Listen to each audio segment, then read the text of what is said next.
2026 हम इस देश को नक्सलवाद से मुक्त करें।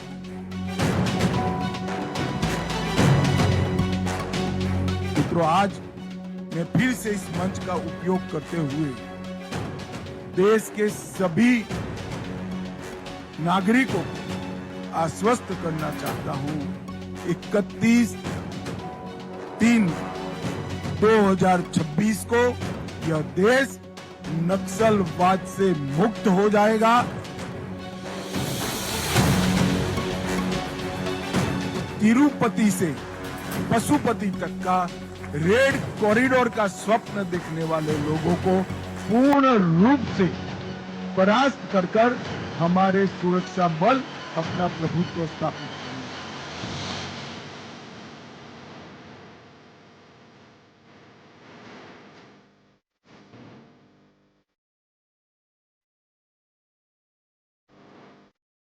देश में नक्सलवाद के खात्मे को लेकर केंद्र सरकार की तय सीमा अब नजदीक है।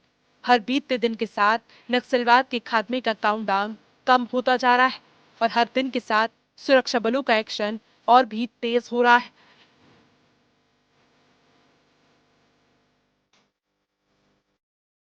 लगातार कार्रवाई का असर है कि नक्सली ढेर भी हो रहे हैं और तेजी से सरेंडर भी कर रहे हैं।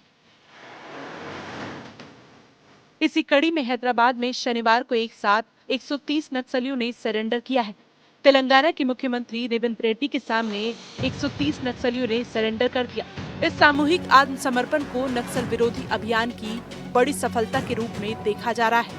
जानकारी के मुताबिक सरेंडर करने वाले नक्सलियों में छत्तीसगढ़ के 125, तेलंगाना के 4 और आंध्र प्रदेश का 1 नक्सली शामिल है।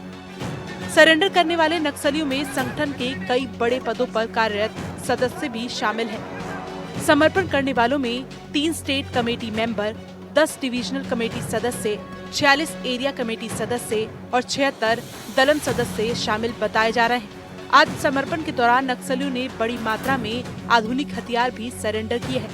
सौंपे गए हथियारों में 1 INSAS LMG rifle, 31 AK-47 rifle, 21 INSAS rifle, 20 SLR rifle शामिल है।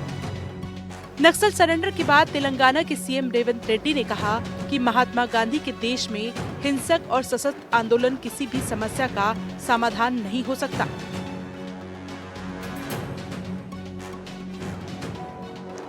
सरेंडर करने वाले 130 में से 125 नक्सली छत्तीसगढ़ के हैं।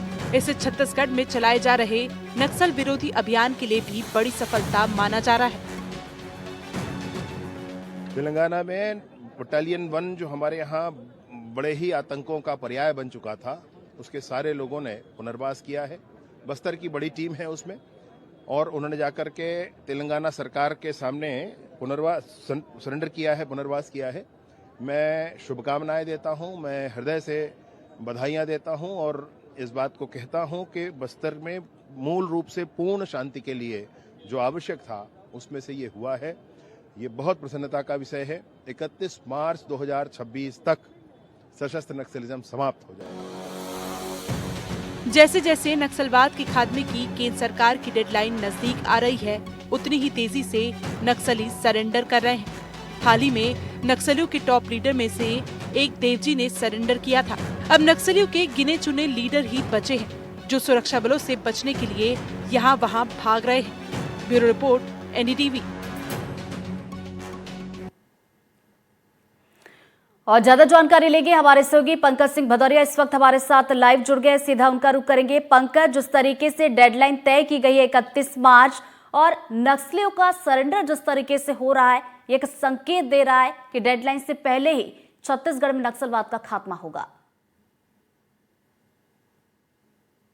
देखिए रितु, ये जो कल सरेंडर हुआ है तेलंगाना में, 130 नक्सली सरेंडर किए हैं, जिसमें से 125 छत्तीसगढ़ में काम कर रहे थे। और सबसे बड़ी बात है कि जो अभी दो महीना पहले नक्सलियों का बटालियन नंबर 1 का कमांडर हिडमा तेलंगाना और छत्तीसगढ़ की सीमा पर मारा गया था मुठभेड़ में, उसी नंबर 1 बटालियन के लगभग 42 से 43 हार्डकोर नक्सली थे। समर्पण भी कोई छोटा मोटा समर्पण नहीं था। 4 करोड़ 18 लाख के इनामी नक्सली थे। और बड़े वेपन के साथ ये समर्पण करने पहुंचे थे। इंसास 20, AK-47, 21 और SLR जैसे मतलब जो भी अत्याधुनिक हथियार थे उन्होंने जो तेलंगाना के सीएम है रेवंत रेड्डी उनके सामने सरेंडर कर दिया। ये सरेंडर अपने आप में ये बात बता रहा है कि नक्सली बिल्कुल निस्तेनाबूद हो गए हैं, खत्म हो गए हैं और उनके बड़े लीडर इनकाउंटर में मारे गए हैं या सरेंडर कर दिए। जो बचे हुए नक्सली हैं वो लगातार तेजी से 31 मार्च से पहले सरेंडर करने की तैयारी कर रहे हैं। यह सरेंडर अपने आप में इस बात की गवाही देता है कि नक्सलवाद छत्तीसगढ़ में कितना चरम पर था कि आज जो नक्सलियों की संख्या अगर आप साल भर में देखेंगे तो लगभग 1000 से ज्यादा नक्सली सरेंडर कर चुके हैं। 700 से 800 नक्सलियों को न्यूट्रलाइज कर दिया गया है। उसके बाद भी अभी कुछ 2-4 ऐसे नाम हैं छोटे, जैसे कि पापा राव का नाम है, राजे का नाम है, एक दंतेवाड़ा मलंगिरी एरिया कमेटी में नंद कुमार है।